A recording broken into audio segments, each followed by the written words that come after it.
बिस्मिल्लाहिर्रहमानिर्रहीम। दोस्तों, Ghazali homeopathic YouTube channel में डॉक्टर फ़ारूक आज़म आपको वेलकम कहता है। आज हम दिल के मसाइल के बारे में बात करेंगे। दिल की तकलीफ़ में क्या अलामात होती हैं, उसके कौन से टेस्ट ज़रूरी हैं, कौन से लोग हैं जो दिल के अमराज का शिकार हो सकते हैं, इनकी होम्योपैथिक अद्वियात कौन कौन सी हैं जो फौरी तौर पर कारगर साबित हों और दिल के बंद नालियों को खोलें और दिल का फंक्शन नॉर्मल रहे, कौन सी ग़िज़ाएँ हैं जो इस्तेमाल करनी चाहिए। लिहाजा इन सब बातों को जानने के लिए हमारी मुकम्मल वीडियो देखिए। तो चलें शुरू करते हैं आज दिल के मसाइल। दिल हर इंसान के सीने में बाईं तरफ बंद मुट्ठी की शक्ल में मौजूद होता है, जो हर वक्त सोते जागते में धड़कता रहता है एक ख़ास रफ्तार के साथ, और पूरे जिस्म के हर एज़ा को बड़े तसलसल के साथ खून पहुंचाता है और इसे कोई रेस्ट नहीं है। अगर ये रेस्ट करे तो ज़िंदगी ख़त्म हो जाती है। इस आर्गन को खुद भी खून की सप्लाई की ज़रूरत होती है और इसे खून पहुंचाने वाली नालियां जो हैं उन्हें कॉर्नरी आर्टरीज कहते हैं। इस वक्त हम बात करेंगे कि दिल के मसाइल क्या हो सकते हैं। कॉर्नरी आर्टरीज में अगर ब्लॉकेज हो जाए तो क्या होता है, या दिल के कोई मसाइल हों तो उसकी अलामात क्या होती है। तो आइए बढ़ते हैं अलामात की तरफ। एक नॉर्मल आदमी अपने रोज़ाना के कामकाज में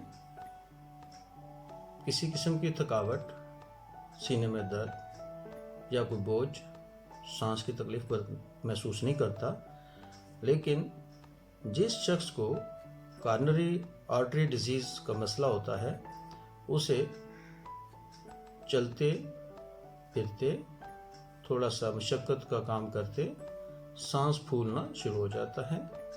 बाज़ औक़ात सीने में दर्द शुरू हो जाती है कि फ्रंट और बैक पे दर्द महसूस होती है।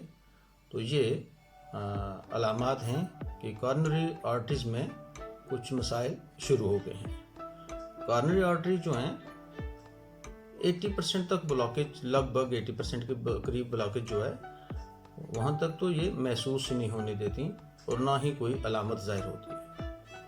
लेकिन अगर ये अलामात सांस की तंगी, सीने में दर्द या माथे पे पसीने, इस तरह की अलामात अगर ज़ाहिर होनी शुरू हो जाएं तो हमें मुख्तलिफ़ किस्म के जो टेस्ट हैं उनके ज़रिए इसका मज़ीद अंदाज़ा लग सकता है कि क्या हम कॉर्नरी आर्टरी डिजीज़ का शिकार हो रहे हैं या कोई और मसला है जिसकी वजह से सांस में तंगी हो रही है या सीने में पेन हो रही है।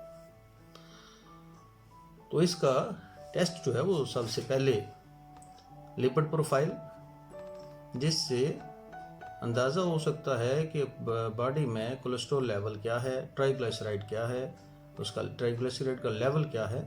अगर कोलेस्ट्रॉल और ट्राइग्लिसराइड का लेवल बढ़ गया है तो यकीनन आप दिल के मरीज़ हो सकते हैं, कॉर्नरी आर्टरी डिजीज़ के शिकार आप हो सकते हैं। लिहाजा इसकी मज़ीद जानकारी के लिए आपको ECG और इसके अलावा CT स्कैन, कॉर्नरी आर्टरीज का, हार्ट का CT स्कैन करा ली जाए ताकि क्लियर कट पता चल जाए कि हमारी वेंस जो हैं वो कितने % ब्लॉक हो गई है और इसका मज़ीद हमें ट्रीटमेंट जो है वो किस लेवल का कराना है। एलोपैथिक सिस्टम में तो इस तरह की ब्लॉकेज को स्टंट डाल के दूर कर दिया जाता है, लेकिन मसला ये है कि जिस्म के अंदर कोलेस्ट्रॉल लेवल के बढ़ने की वजूहात को दूर नहीं किया जा रहा होता। ट्राइग्लिसराइड को काम करने की कोशिश नहीं की जाएगी और उसके लिए मुनासिब ग़िज़ा और दवा का बंदोबस्त नहीं किया जाएगा तो कुछ अरसे के बाद ये दोबारा स्टंट जो है ये ब्लॉक हो जाएगा। जो स्मोकिंग करते हैं वो ज़्यादा इसमें रिस्क फैक्टर में आते हैं। एसाबी कमज़ोरी वाले लोग, हिस्टेरिया के पेशेंट, लेडीज़ के मेंसेस की इरेगुलरिटी, ज़्यादा कैफीन, चाय या नशावर अद्वियात का इस्तेमाल, इसके अलावा मैदे की खराबी, खून की कमी, ये सारे मसाइल जो हैं ये कार्डियक आर्टरी डिजीज़ का सबब बन सकते हैं।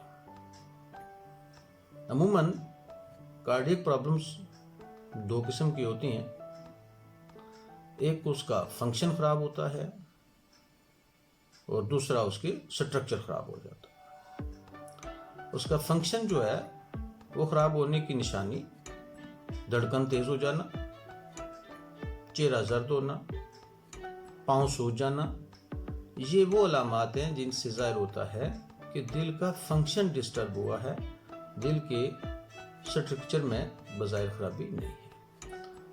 हाँ, अगर दिल के स्ट्रक्चर में खराबी आ जाए, उसके वेन्स ज़्यादा ब्लॉक हो जाएं या कोई और उसके मसल्स का इशू बन जाए तो हार्ट में पिंचिंग पेन होती है और ये पेन बहुत शदीद हो जाती है और इतनी शदीद होती है कि पसीने और इसके अलावा फ्रंट और बैक पे शदीद पेन और लेफ़्ट आर्म में फुल पेन होती है। तो इससे कुछ अंदाज़ा होता है कि अब उसके स्ट्रक्चर में कोई गड़बड़ हो गई है। तो दोस्तों, अगर इस तरह की शदीद कंडीशन हो तो लाजमन हॉस्पिटल में रुजू करना चाहिए और फौरी तौर पर एक मुस्तनद डॉक्टर से आप इसका ट्रीटमेंट लें।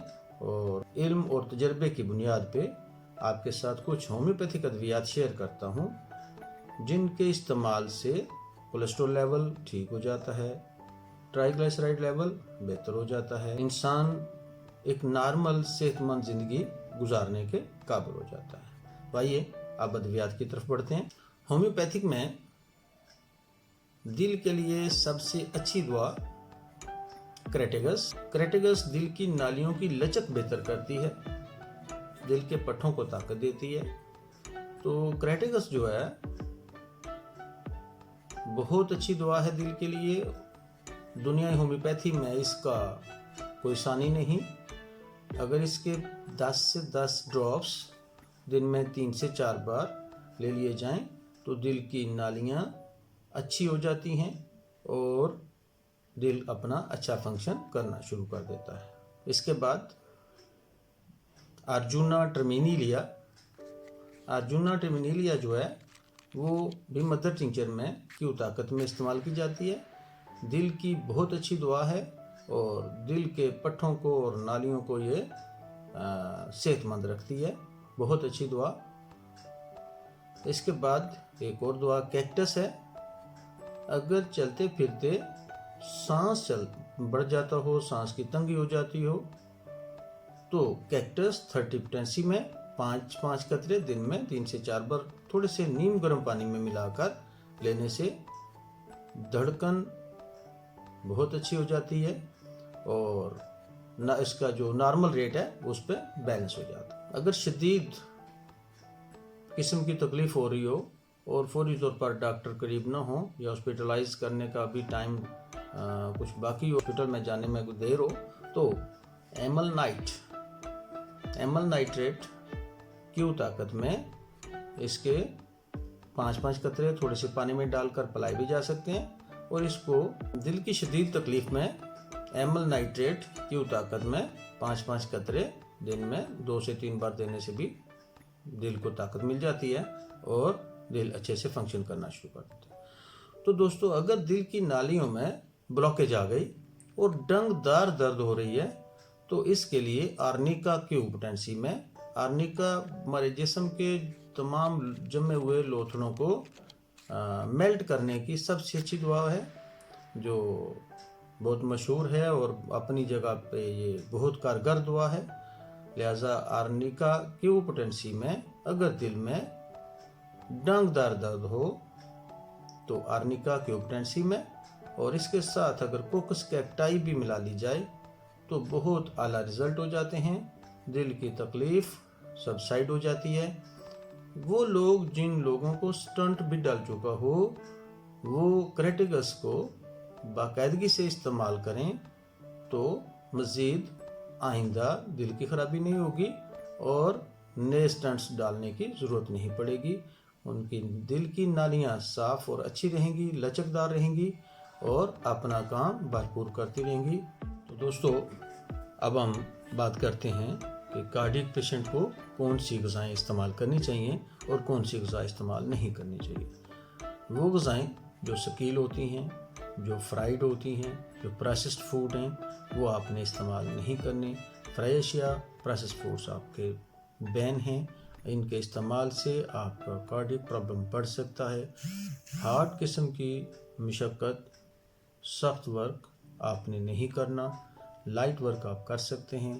اپنی غذا کو سادہ کریں، فریش ویجیٹیبلز، فریش فروٹس کا استعمال کریں، لائٹ واک ضرور کریں، اس سے آپ کا دل اچھا ہوگا اور آپ تکلیف سے بچے رہیں گے۔ ہمارے ساتھ رابطے میں رہنے کے لیے ہمارے اس یوٹیوب چینل کو لائک کریں، سبسکرائب کریں، شیئر کریں اور بیل آئیکن کو پریس کرنا نہ بھولیں۔